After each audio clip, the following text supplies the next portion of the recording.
Hoy vamos a explorar algo que parece sacado de la ciencia ficción, pero que ya está aquí. Vamos a ver cómo la inteligencia artificial y los datos masivos están a punto de cambiar por completo las reglas del juego en la economía. Y bueno, para empezar, la pregunta del millón, literalmente. ¿Cómo se pilota una economía de billones de euros? O sea, ¿qué herramientas tienes para tomar decisiones que afectan a la vida de millones y millones de personas? Pues durante muchísimo tiempo, la respuesta era, francamente, un poco precaria. Era como intentar conducir un coche mirando solo por el retrovisor. Los bancos centrales, los gobiernos, todos se basaban en datos que llegaban con semanas, a veces meses de retraso. Básicamente, intentaban reaccionar a cosas que ya habían pasado. Pero esto, y aquí viene lo interesante, está cambiando a una velocidad de vértigo. Estamos entrando en una nueva era, una que nos da, por fin, una lente de alta definición para ver la economía. Bueno, para verla en tiempo real. Mirad la diferencia, es que es abismal. Antes todo dependía de encuestas que se hacían cada 3 meses, lentas, con una visión muy parcial. Ahora, lo que llamamos la economía de alta definición se basa en el análisis de millones de transacciones financieras anónimas que suceden a cada segundo. Es que es como pasar de una foto antigua y borrosa a un vídeo en 4K. Y el catalizador, el empujón que aceleró todo esto fue la pandemia. De repente, el mundo entero necesitaba saber qué estaba pasando ahora mismo, no dentro de 3 meses. Y ahí, la información de las tarjetas de crédito se convirtió en una mina de oro, en una fuente de conocimiento valiosísima. Fijaos en el primer golpe.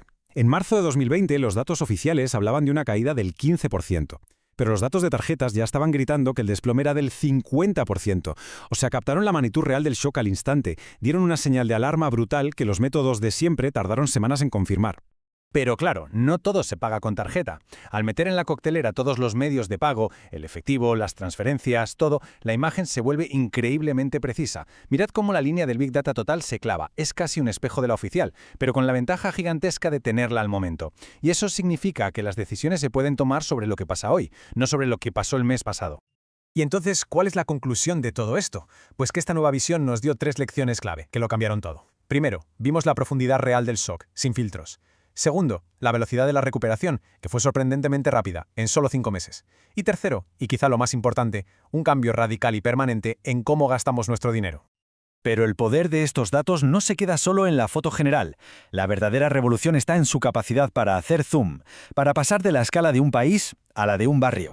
Primero, tenemos la vista de pájaro. Podemos seguir el pulso del consumo de un país entero, día a día. Esto, que ahora parece sencillo, era básicamente el santo grial de la macroeconomía hace apenas 10 años.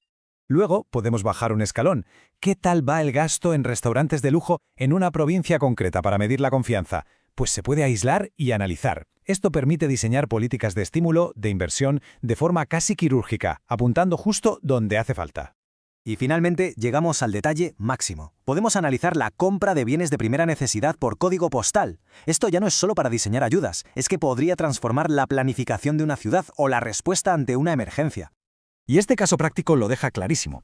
Con las inundaciones de Valencia en 2024 se pudo medir en tiempo real el batacajo económico del desastre calle por calle y ver a qué velocidad se iba recuperando la normalidad. Esto permite mandar los recursos de emergencia de una forma muchísimo más inteligente y eficaz.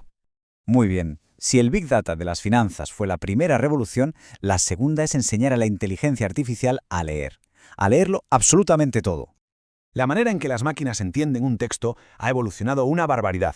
Empezamos casi contando palabras sueltas. Luego aprendieron a ver cómo se agrupaban. Después, a captar el contexto. Y ahora, con los grandes modelos de lenguaje, los LLMs, pueden entender secuencias enteras con una profundidad asombrosa.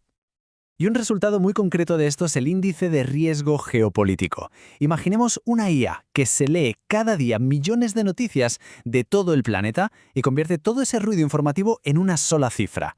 Un número que nos dice cuál es el nivel de preocupación en el mundo. Y lo bueno es que funcionó. El índice se disparó a niveles extremadamente altos con el conflicto entre Rusia y Ucrania, y a altos con el de Israel y Hamás. Funciona como un sismógrafo de la tensión mundial, capturando los shocks justo cuando están ocurriendo. Pero la nueva frontera, lo que es realmente alucinante, es medir conceptos abstractos. Pensemos en la incertidumbre económica. ¿Cómo se mide eso? Bueno, una IA puede analizar miles de informes de empresas y si detecta que de repente empiezan a aparecer juntas palabras como retraso, costes o disrupción, salta una alarma. Una señal de alerta que llega meses antes que los datos oficiales. Claro, con todo este poder surgen preguntas muy serias. Esta nueva era está llena de promesas, sí, pero también de peligros. Y al final, todo se reduce a una sola palabra clave. Con los datos financieros, los desafíos son técnicos pero vitales. Hay que corregir cosas obvias como que se gasta más el fin de semana. Hay que ajustar sesgos porque la gente que usa más la tarjeta no es un reflejo perfecto de toda la población. Y sobre todo, hay que conseguir que estas cifras hablen el mismo idioma que las estadísticas de toda la vida. Sin estos ajustes, los datos nos podrían engañar. Con los modelos de lenguaje, los retos son más raros. A veces sus resultados tienen un punto de aleatoriedad, y eso en ciencia es un problema. Otras veces simplemente memorizan y repiten información sin entenderla. Pero el riesgo más grande son las famosas alucinaciones, cuando la IA se inventa una respuesta que suena perfecta, pero es falsa. Una política de miles de millones no puede basarse en un dato que suena bien, pero es mentira.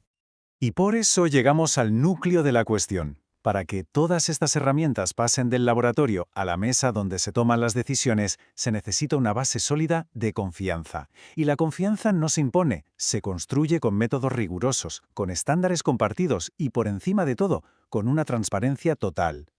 Así que, para terminar, la cosa es esta. Estamos construyendo un mapa de nuestro mundo económico con una definición que nunca antes habíamos imaginado. La pregunta ya no es si podemos ver el camino. La pregunta, ahora que tenemos este mapa increíblemente detallado en nuestras manos, es ¿a dónde vamos a decidir ir?